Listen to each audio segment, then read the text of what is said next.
शाळांना अल्पसंख्याक दर्जा देण्याच्या प्रकरणात मोठी कारवाई झाली आहे। उपसचिव मिलिंद शेणाय यांची अखेर बदली करण्यात आली आहे। अजित पवारांच्या निधनानंतर परिस्थितीचा फायदा घेत अल्पसंख्याक विभागानं राज्यातील 75 शाळांना अल्पसंख्याक दर्जा देण्यात आल्याची धक्कादायक बाब एबीपी माझानं उघड केलेली होती। माझाच्या या बातमीनंतर अल्पसंख्याक मंत्री सुनेत्रा पवारांनी या प्रकरणाच्या सखोल चौकशीचे आदेश दिलेत। विशेष म्हणजे ही प्रमाणपत्र उपसचिव मिलिंद शेणाय यांच्या सहीनं देण्यात आल्याचंही समोर आले होतं। यानंतर शेणाय यांची बदली करण्यात आली आहे। काँग्रेसचे प्रदेशाध्यक्ष हर्षवर्धन सपकाळ यांनी आपल्या वक्तव्यामुळे झालेल्या वादाबाबत तमाम शिवप्रेमींप्रती दिलगिरी व्यक्त केली आहे। काही दिवसांपूर्वी मालेगावमधील एका कार्यक्रमात सपकाळांनी छत्रपती शिवाजी महाराज आणि टिपू सुलतान यांची तुलना करणारं विधान केलेलं होतं। या विधानामुळे राज्यभरात शिवप्रेमींनी संताप व्यक्त केला। भाजपनेही हर्षवर्धन सपकाळ यांच्या या वक्तव्याचा विरोध केला। अखेर काल एक फेसबुक पोस्ट लिहून दिलगिरी व्यक्त करत सपकाळांनी या सगळ्या वादावर पडदा टाकण्याचा प्रयत्न केलाय। या पोस्टमध्ये त्यांनी आपल्या विधानाचा विपर्यास केल्याचं सांगत भाजपवर निशाणा साधलाय। भारतीय जनता पक्षाने धचा मा करत असताना अत्यंत गलिच्छ स्वरूपाचं राजकारण केलंय आणि त्यांच्या राजकारणाची जी जुनी पद्धत आहे तीच त्यांनी त्याचा अवलंब केला। आम्ही त्यांना आगामी काळात पुढे सोडणार नाही। जे एक शिवप्रेमींच्या अनुषंगानं जो प्रोपगंडा झाला त्या अनुषंगानं आणि एक महाराष्ट्रातल्या एका वर्गाला गैरसमजातून जो मनस्ताप झाला त्या अनुषंगाने माझी लिखित भूमिका ही मी माध्यमांमध्ये सोशल मीडियामध्ये मांडलेली आहे। शासनानं जारी केलेल्या नवीन निर्णयानुसार मुस्लिम समाजाला देण्यात आलेलं शैक्षणिक आणि सरकारी नोकरीतील 5% आरक्षण रद्द करण्यात आलंय। SBC-A प्रवर्गासाठी देण्यात आलेलं 5% आरक्षण शासनाच्या नवीन निर्णयानुसार आता रद्द करण्यात आलेलं आहे। त्यामुळे ही आत्ताची मोठी बातमी आहे। शासनानं हा अतिशय मोठा निर्णय घेतलाय। वळूयात पुढच्या बातमीकडे। अजित पवारांच्या विमान अपघाताबाबत पहिल्यांदाच अधिकृत माहिती समोर आली आहे। एअर ॲक्सिडेंट इन्व्हेस्टिगेशन ब्युरोकडून निवेदन जारी करण्यात आलं असून विमानात 2 रेकॉर्डर असल्याचं स्पष्ट झालंय। मात्र आगीत बराच वेळ जळाल्यामुळे दोन्ही रेकॉर्डरचं नुकसान झाल्याची माहिती समोर आली आहे। असं असलं तरीही संभाषणाचा काही डेटा मिळवण्यात यश आलं असून कॉकपिट व्हॉइस रेकॉर्डरवर सखोल तांत्रिक तपास सुरू आहे। हनीवेल कंपनी निर्मित या रेकॉर्डरसाठी संबंधित देशातील अधिकृत प्रतिनिधीची मदत मागवण्यात आली आहे। आंतरराष्ट्रीय मापदंडानुसार पुरावेनिष्ठ तपास सुरू असल्याचं ब्युरोनं स्पष्ट केलं आहे।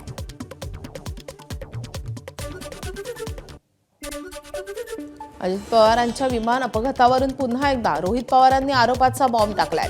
अजित पवारांच्या विमानाचा ब्लॅक बॉक्स राजकारणापासून सुरक्षित राहील का असा सवाल त्यांनी उपस्थित करत ब्लॅक बॉक्सबाबत संशय व्यक्त केलाय। एवढंच नाही तर विमान अपघाताचा तपास संथ गतीनं सुरू असल्याचा आरोपही रोहित पवारांनी केलाय। तसेच सरकारकडून तपासाकडे दुर्लक्ष केलं जात असल्याचं म्हणत रोहित पवारांनी निशाणा साधलाय। तर या प्रकरणावर रोहित पवार आज सविस्तर पत्रकार परिषद घेणार आहेत। ब्लॅक बॉक्स हा पावसापासून, उन्हापासून, आगीपासून, बॉम्बलास्टपासून सगळ्यापासून सुरक्षित आहे, पण राजकारणापासून सुरक्षित नाही। आता ह्याच्यात काय राजकारण चाललंय हे आपल्याला बघावं लागेल, खोलात जावं लागेल। ज्या पद्धतीने सरकारकडनं इन्व्हेस्टिगेशन चाललंय ते मंद गतीने, स्लो आणि कुठंच काही डिटेलमध्ये होताना दिसत नाही। ती VSR कंपनी अजूनपर्यंत ऑपरेशनमध्ये त्या ठिकाणी आहे। मग जर सरकारकडनं ज्या पद्धतीने इन्व्हेस्टिगेशन व्हायला पाहिजे ते होत नाही। राष्ट्रवादी काँग्रेस पक्षाच्या नेत्यांनी मुख्यमंत्री देवेंद्र फडणवीस यांची भेट घेत महत्त्वाचं निवेदन सादर केलंय। अजित पवार यांच्या अपघात प्रकरणाची CBI मार्फत चौकशी करावी अशी मागणी या पत्राद्वारे करण्यात आली आहे। उपमुख्यमंत्री सुनेत्रा पवार, पार्थ पवार, प्रफुल्ल पटेल, सुनील तटकरे आणि हसन मुश्रीफ यांनी मुख्यमंत्र्यांना हे पत्र दिलंय। यावर मुख्यमंत्री फडणवीस यांनी गृहमंत्री अमित शहा यांच्याशी चर्चा करून CBI चौकशी तसंच अपघाताची नेमकी कारणं समोर आणण्यासाठी प्रयत्न करण्याचं आश्वासन दिलंय। दोन्ही राष्ट्रवादीच्या विलीनीकरणावरही चर्चा झाली होती असा दावा रोहित पवारांनी केलाय। अजितदादा असताना विलीनीकरणावर चर्चा हे आम्हाला माहीत असल्याचं रोहित पवार म्हणाले। मात्र दादा गेल्यानंतर विलीनीकरणाला पूर्णविराम लागल्याचे रोहित पवार यांनी म्हटलंय। अजित पवार जयंत पाटलांच्या घरी अनेकदा भेटल्याचा दावाही रोहित पवारांनी केलाय।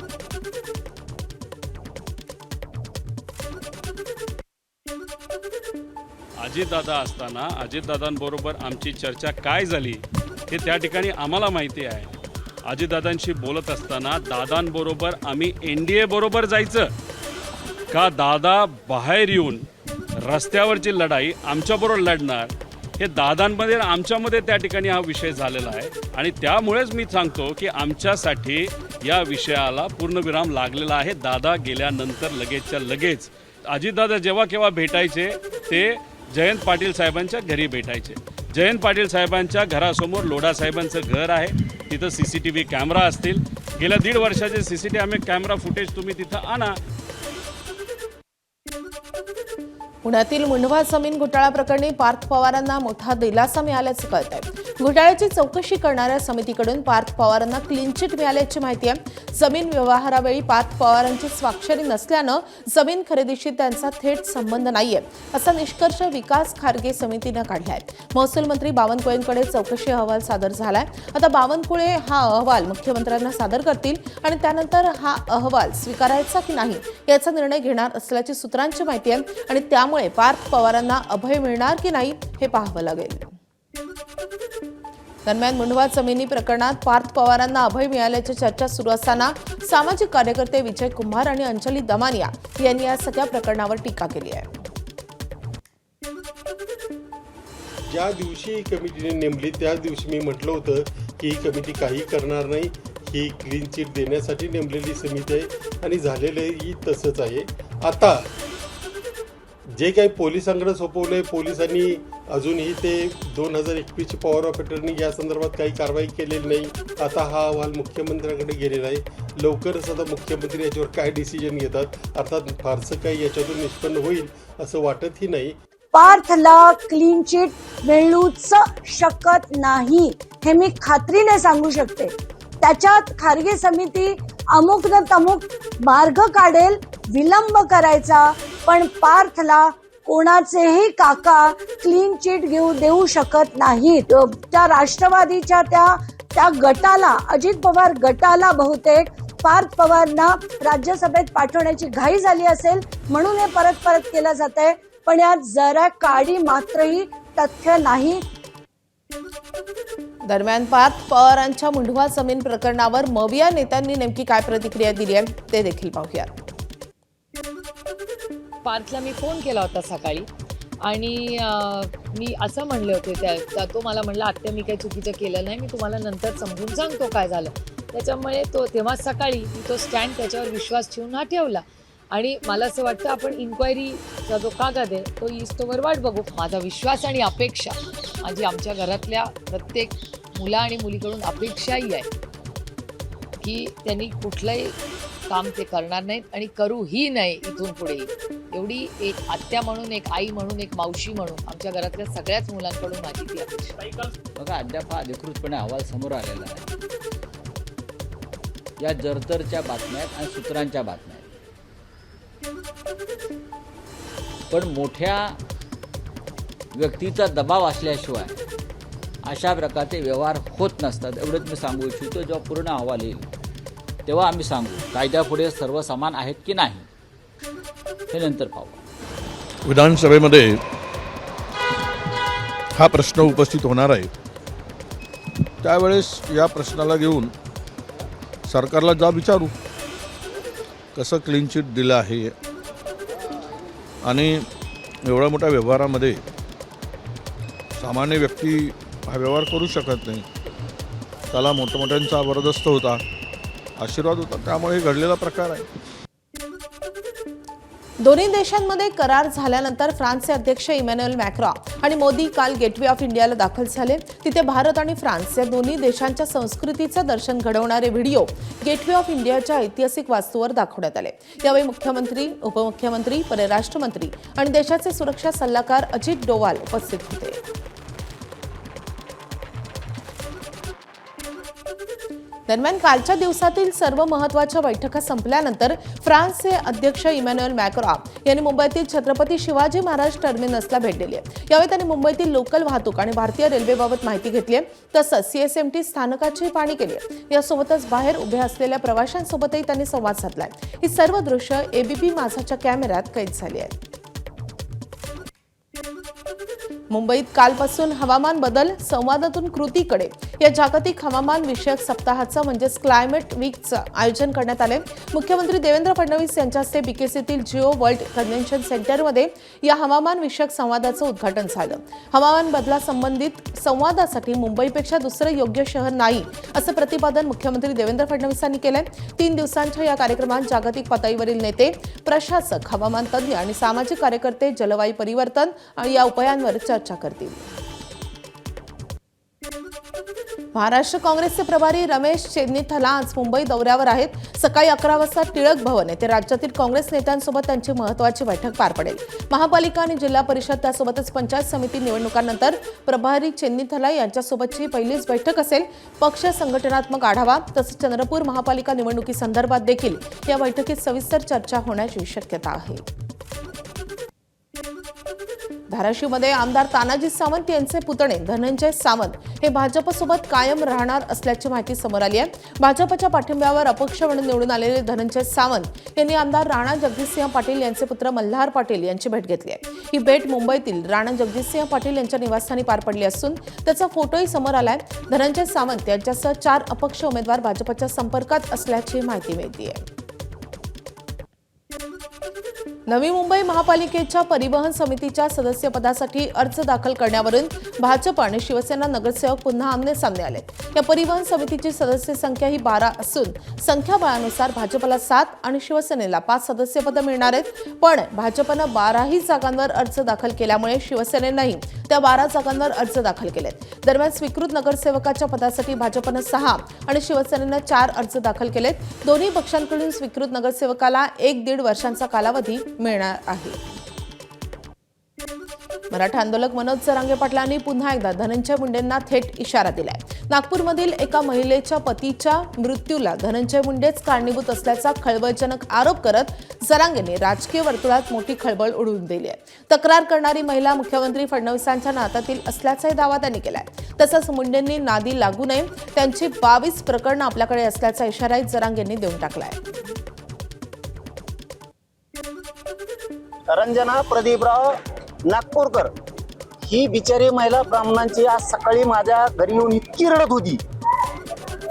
तिचा नवरा सुद्धा मेलाय त्या टेन्शन पाहिजे याच्याचा आज सकाळी रंजना नागपूरकर नावाची महिला नागपूरची माझ्याकडे आली होती. आज सकाळचा विषय सांगतो म्हणून तू सावध होय. ही इतकं भयान मॅटर आहे ते मला सांगितलेलं. कारण ती शोभाताई फडणवीस यांच्या बहिणीची मुलगी त्यांच्या घरी दिलेली त्या नागपूर मॅडमची. हे देवेंद्र फडणवीसला माहीत सुद्धा नसं आणखी किती प्रचंड मोठी फसवणूक आपल्याच पाहुण्यात झाली, म्हणजे त्यांच्याच पाहुण्याची. मी तुझे मॅटर इतके आलेत माझ्याकडे, तू धन्या इथून पुढे तरी महिना दिला लागू नको, आमचे लोक उचकू नको, काही नका काढू जाऊन तिकडे. त्याचा काय संबंध आहे? काय संबंध आहे? अहो नुसतं मंत्रिपद द्यायचं म्हणलं तर अजितदादांचा पक्ष इतका ट्रोल झाला होता सोशल मीडियावरती, आपल्या मीडियाच्या माध्यमातून सुद्धा. दिल्यावरती पक्ष संपल ना. त्यामुळे भाजप जवळ नाही करीत. भाजप काय हाताने लफडगाड्यात गुंतून घे. मी जर तो असे मॅटर घ्यायला लागलो ना तो लय हलवू दे. हे ध्यानात ठेव. तू इथून कुठंतरी ते चाळे बंद कर. घातपात करणाऱ्याला साथ देणं, लोकांना उचकवणं हे तू बंद कर. मी आणखीन पाहून उचललेलं नाही. तू टोळी आवरेव आणि तू बी शहाणा होय. आणखीन तरी माया नादी लागू नको. मी जर मागा लागलो तर तो हे जवळपास 22 पेक्षा जास्त प्रकरण माझ्याकडे आलेत.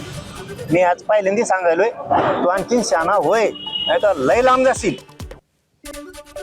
उपमुख्यमंत्री एकनाथ शिंदेंवर सादर केलेल्या विडंबनात्मक गीत प्रकरणी कॉमेडियन कुणाल कामरा आणि ठाकरेंच्या शिवसेनेच्या नेत्या सुषमा अंधारेंनी काल विधिमंडळातील हक्कभंग समितीसमोर हजेरी लावली आहे. मात्र मूळ तक्रारदार प्रवीण दरेकर अनुपस्थित राहिल्यामुळे ही सुनावणी स्थगित झाली आहे. आता पुढील सुनावणी 10 मार्च रोजी दुपारी 4 वाजता पार पडेल.